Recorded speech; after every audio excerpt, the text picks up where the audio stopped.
Big thanks to Priority Home Medical Equipment of Clinton for sponsoring the show today. It is the Wake Up Show on Election Day. Polls are open right now, and joining us on the Southwest Air and Heat Hotline is Mayor Phil Cleaver of Cordell. Good morning. Good morning. How's it going, Todd? Hey, it's going great. I thought I'd bring you in on Election Day. I thought we'd break down all the races across the state, right?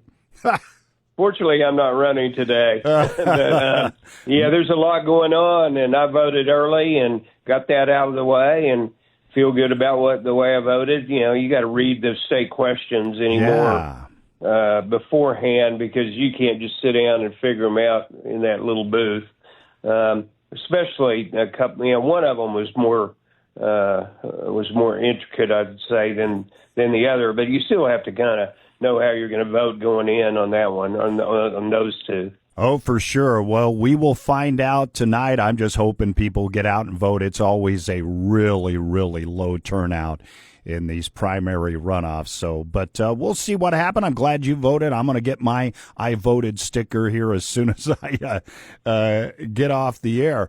Well, you just had, one of the things we're voting on this year is a new governor, but you had current Governor Kevin Stitt in town over the weekend, didn't you?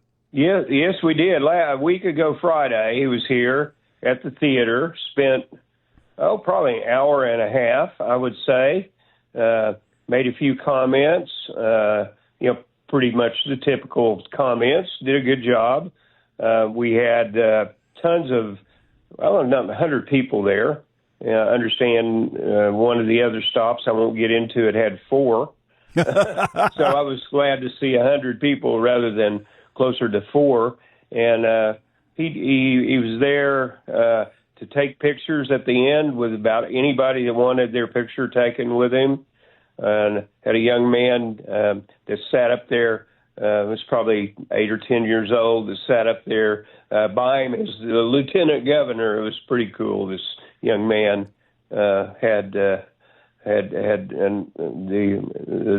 nerve, first of all, to come up there and sit down with him, and Governor Stitt treated him just like he would, one of his campaign people or one of his staff. So it was pretty cool to see that. But no, it went well, and everybody was proud of the way the theater looked. He even said he'd like to come back to the Cordell Theater. He's doing some kind of a movie, I think, over the next few months and premiere it at the theater because it's got so much charisma, so much historical value. It's just pretty dang cool. And Heather had put some blue lights on the backdrop of the theater to kind of give it even more of a retro Art Deco look. So I'm really, really proud that we rallied together, got it clean. There's a bunch of sticky there at the bottom where everybody was, where it all runs down to the end of the theater where people spill stuff. And it took 3 or 4 passes to get that clean, but the governor didn't stick to the floor, fortunately. Well, that's good. Did he watch The Odyssey, or I guess he couldn't stick around that long, huh? No, I was going to go there. I've seen it already in Oklahoma City. I was hoping it would be out here soon, but it was out here quick enough. But there were a fair amount of cars. 3 hours is a long time to keep people's attention, but if you read the book or knew something about the travels, it was great. Even if you didn't, it was a wonderfully done movie. I'm glad we had it. Yeah, it's been mainly a kids movie summer. Yeah, but there's been some great ones. We saw Spider-Man about a week ago, and Moana was there, and but you guys keep getting first-run movies, which is incredible for a town the size of Cordell. Well, they've established a reputation that they get them out, and we have decent crowds. Sometimes, 2/3 full. Sometimes maybe 10 people, but they run them, and they make, of course, their money on the concession part of it. Sure. It's not going to be on these first runs because the cut is just pretty low. But, we own it, and we want to see it do well. And when the air conditioner goes out, or there are 3 of them on top, actually. When one goes out, there was one out when he was there, but it was plenty cool.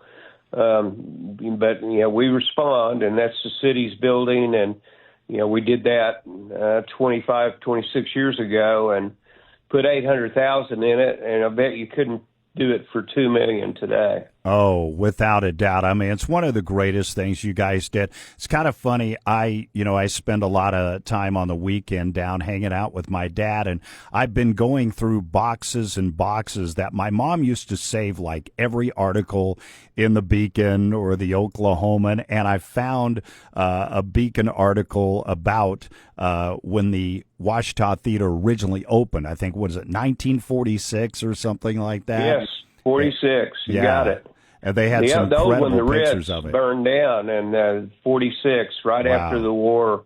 And it did really well back then. But, yeah, what did it say? Well, it was just talking about, how they were proud to have this new, sparkling, shining, state-of-the-art theater. And, of course, it's all I knew through my childhood. I remember, going to the Saturday matinees. You'd go to C.R. Anthony and get your free ticket, and we'd go watch Godzilla or something like that on Saturday afternoons. I mean, those are some of the great memories I have growing up in Cordell.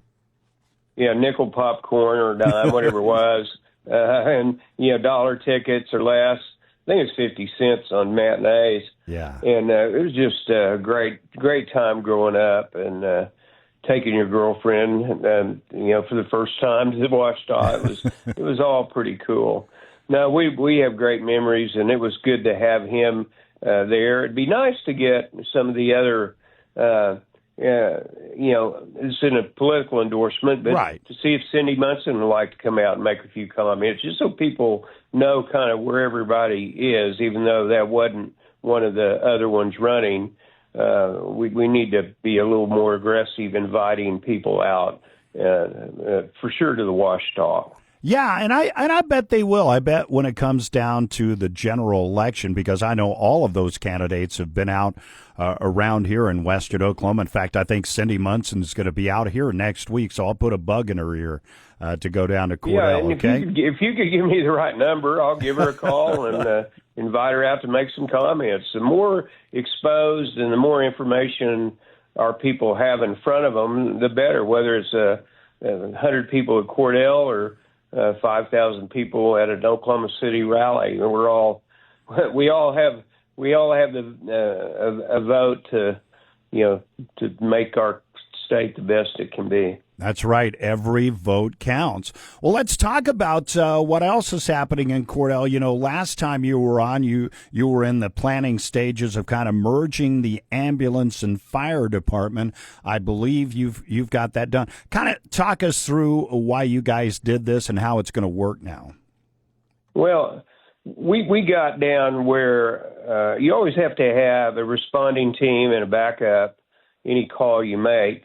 And we were getting where we couldn't make, I'll be quite blunt, the profitable runs that run to the city, where you're paid more normally by Medicare or insurance.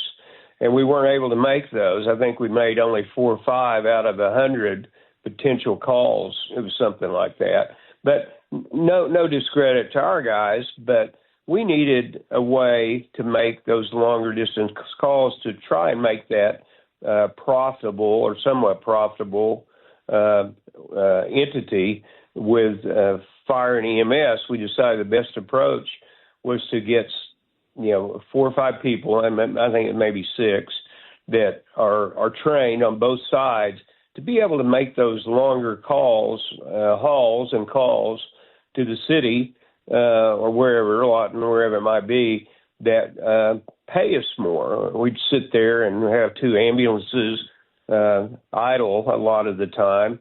I mean, they were not like they weren't going to make a call. We had one group, but now we can run that thing more like a business and get people to the right places, make the money that we deserve, and have backups that are ready to go if there's another emergency while they're out of town.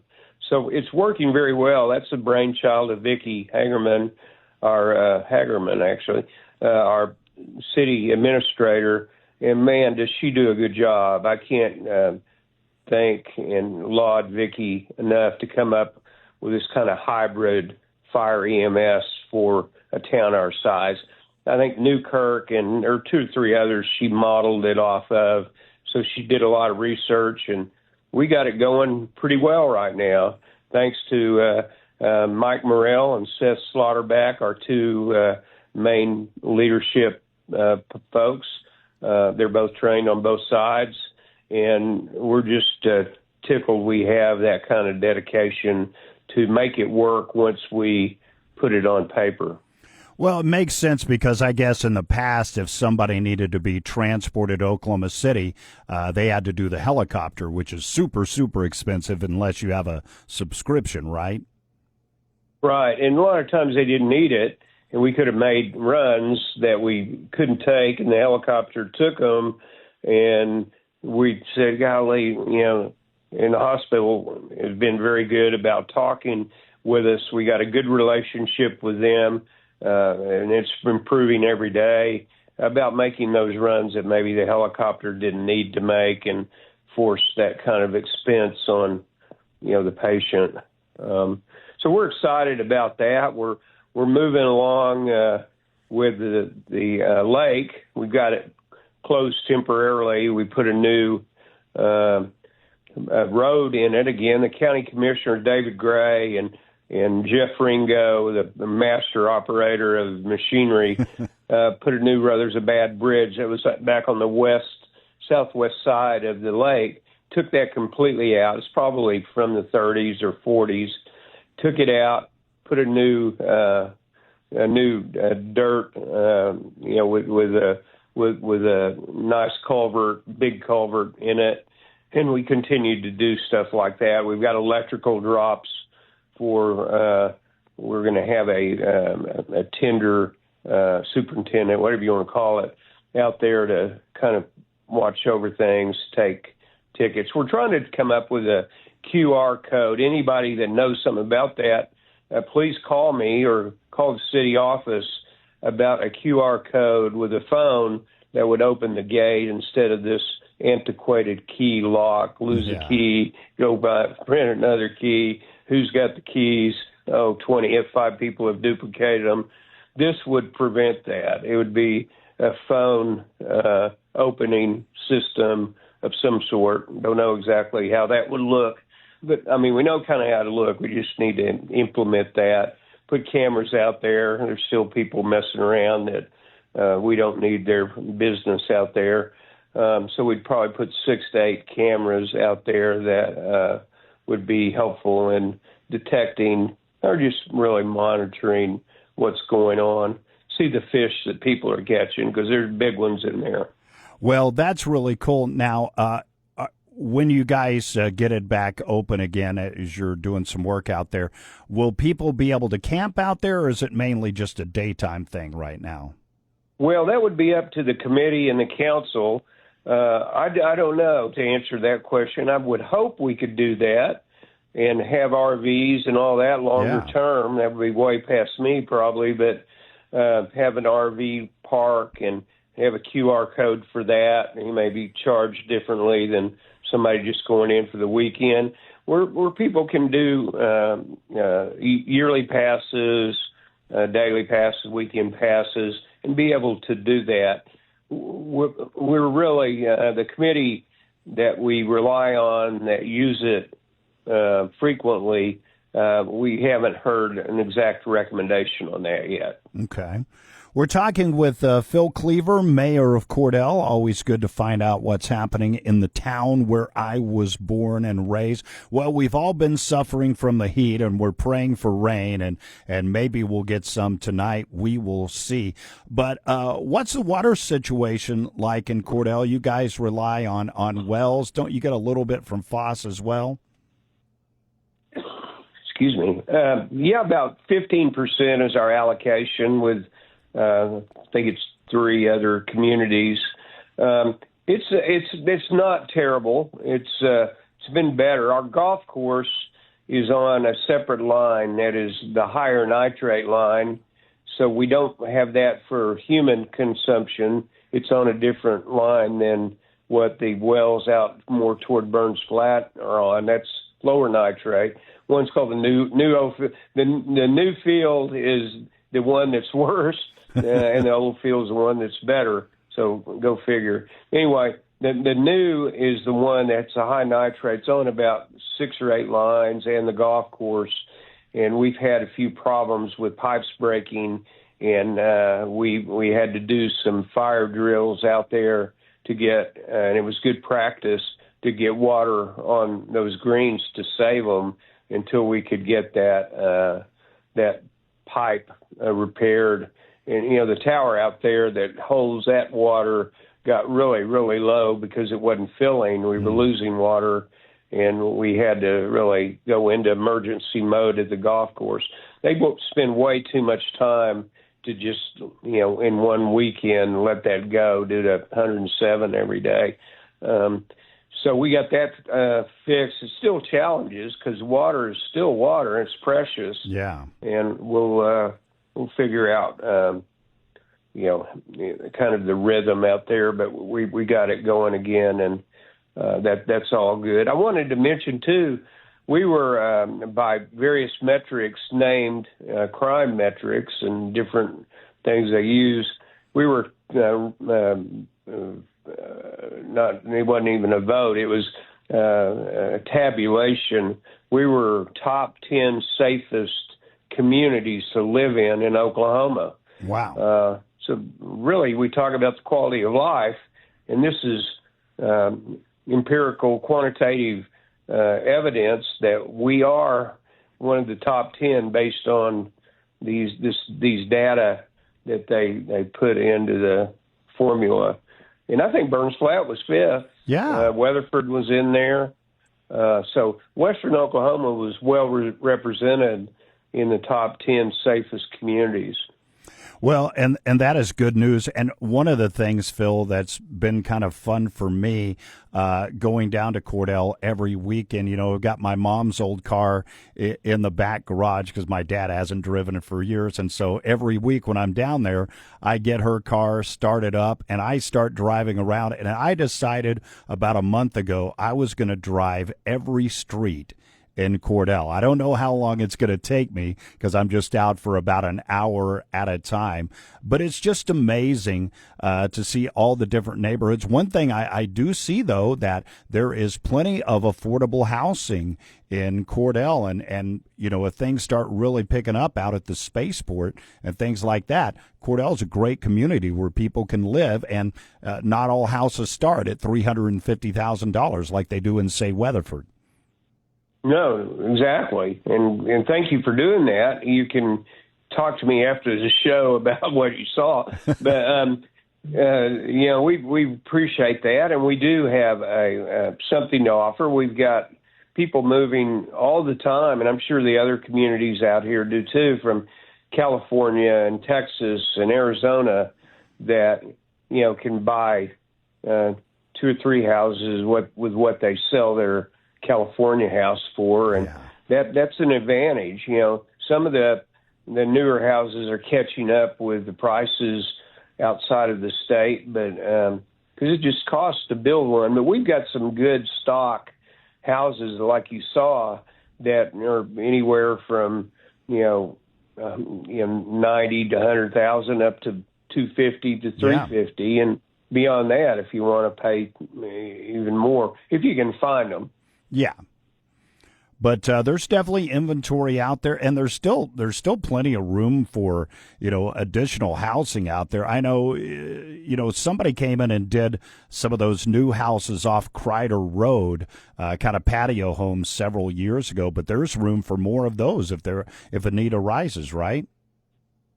Oh, absolutely. That was Jim Price and myself that put those 4 in. Cool. Right in the middle of the 07, 08, 09 period. Yeah. So we were able to eventually sell them, but it wasn't as quick as we thought because money had tightened up. Sure. Due to that. But, there's definitely opportunity now in a decent market. It's, a lot of people from California and all come and just pay cash and be done with it. Yeah. That doesn't happen with everyone, but there's financing still around with our banks, and not super cheap, but not real expensive. Even somewhere 6.5-ish, somewhere in there. Well, what else do we want to let folks know that's happening in Cordell? Obviously, you're into the next budget year, so you guys have got some infrastructure projects, as always, that you're working on over the coming year, right? You know, we got a couple of more grants on valve replacement. You know, we've got infrastructure that goes clear back, I don't know, to the teens or 20s that we're replacing. These valves are critical to make water flow right, and we're putting a new set of valves in.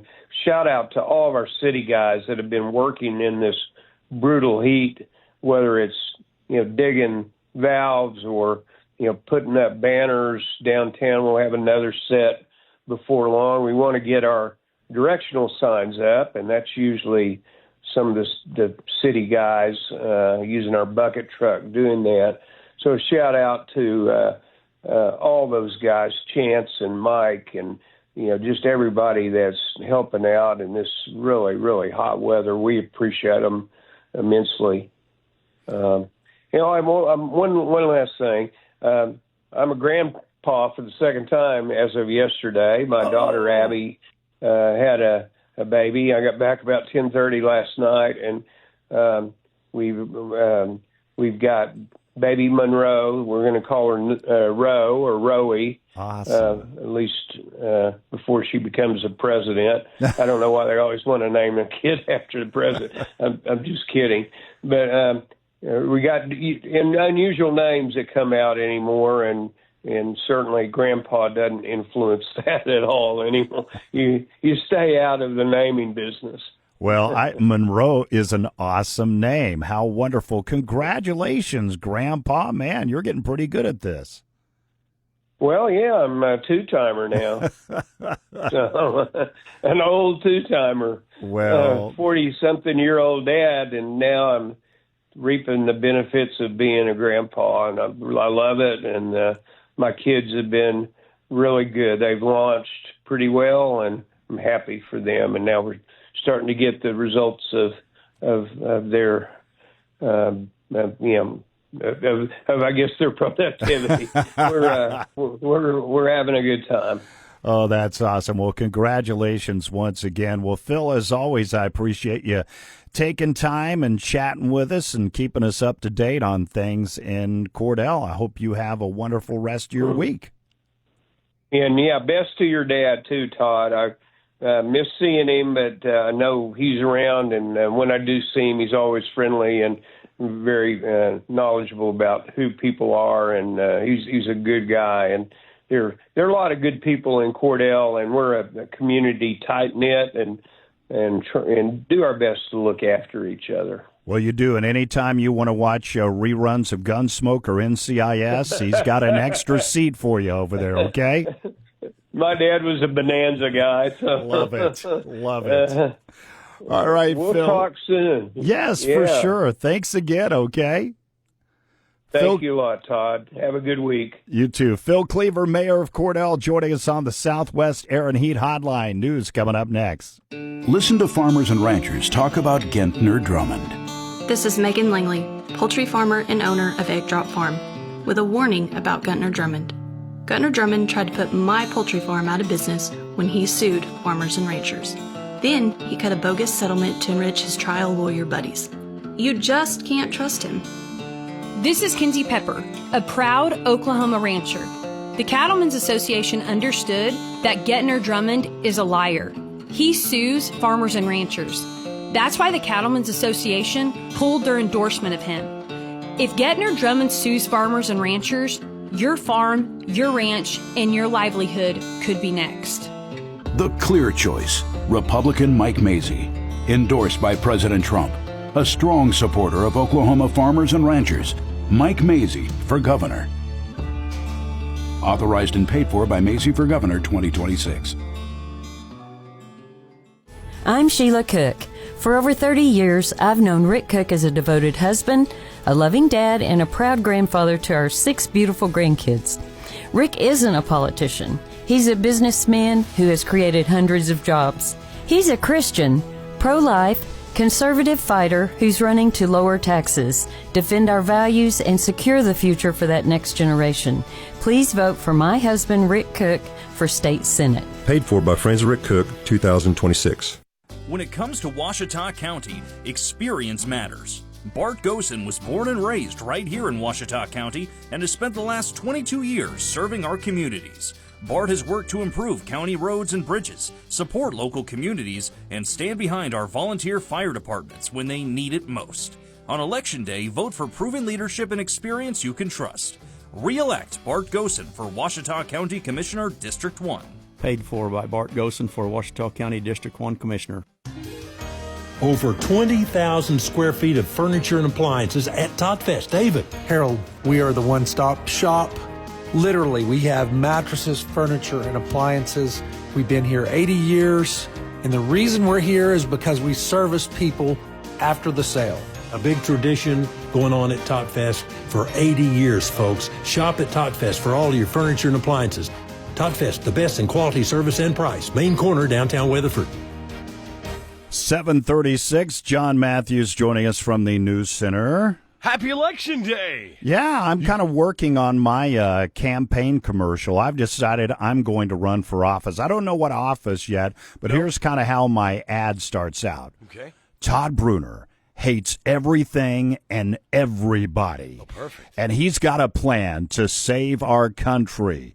Criminals, Todd says, kill them all. Wow. Overcrowding in prisons is solved. Kill them all. Corrupt politicians wasting our tax dollars. Kill them all. Stupid people doing stupid things. Kill them all. Vote for Todd. He'll kill them all. That's one way to go, I guess. You like that? Yeah, I don't like it or not, but that's What? one way. Were you upset when you found out the inmates are being data with the calling centers, I think? I was wondering who was sending all those texts Yeah. and phone calls. Now we find out they're prisoners. Well, but- Who's paying for that? The private company, like the polling sites, the polling companies are paying the prison, the private prison, to come in and saying, hey, it's no different than them making license plates or raising cattle and selling the meat and doing all this. It's a job. And they've come in and said, hey, can you guys have a lot of people sitting around doing nothing? Can you hook us up with a calling center? We'll pay you $10 per inmate hour. The inmate receives $2 of it. But you know what they're doing? What? They're calling all their girlfriends and drug dealers on the outside, pretending that it's a political call. We're gonna assume there are some rules and regulations involved here, where it's an auto computer that automatically dials, and you don't get any of that. And again, I know I'm putting an assumption out there. I do like the fact that I didn't realize they snuck in the 2 state questions today. I know there's two. You didn't realize there were 2 state questions on the ballot? I knew there were 2 state questions on the ballot, but I assumed they would do it during the general election when everyone's going to go vote.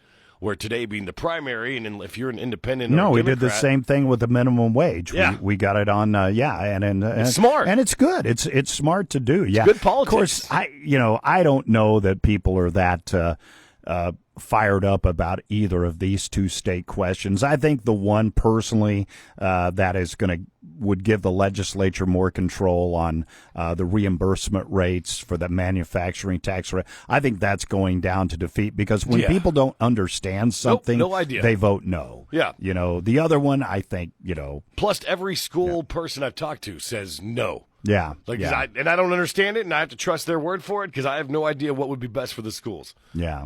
And plus, do you really want to put more trust in the legislature? Well, that's what I say. Can you Yeah. trust anybody No. right now? I mean, there's a couple of good ones, obviously, but yeah. Anyway, it's going to be interesting. We will be here tonight. You won't, because you're going to be calling volleyball. Yes, the high school. I think, yeah. Yep. But 7 o'clock polls close, and we'll just keep. How long do you go until you get all the results? Yeah, I mean, I would say it's going to probably be 9-ish before we get everything. I'm a little nervous. I really think the governor's race is going to come down to the wire, maybe just a few thousand votes, and of course that's for the Republican nominee to face Cindy Munson and the 3 independents in November. But that one's neck and neck. I also think the state Senate race is going to be really close, but we should get the results on that sooner. But, it's parts of 5 different counties involved. So. Not that the guy that wants to kill everyone should be asked for advice, but school superintendent, is there a certain one I should be leaning, or is it just, well, I have no idea. I'll let you listen to the podcast, my show, because I made my endorsements about 6:15 this morning. Oh, okay. So, Did you? yeah. I'll go back and listen to that. Oh, my goodness. Good morning. Happy Tuesday. It's a hot Tuesday. High 106.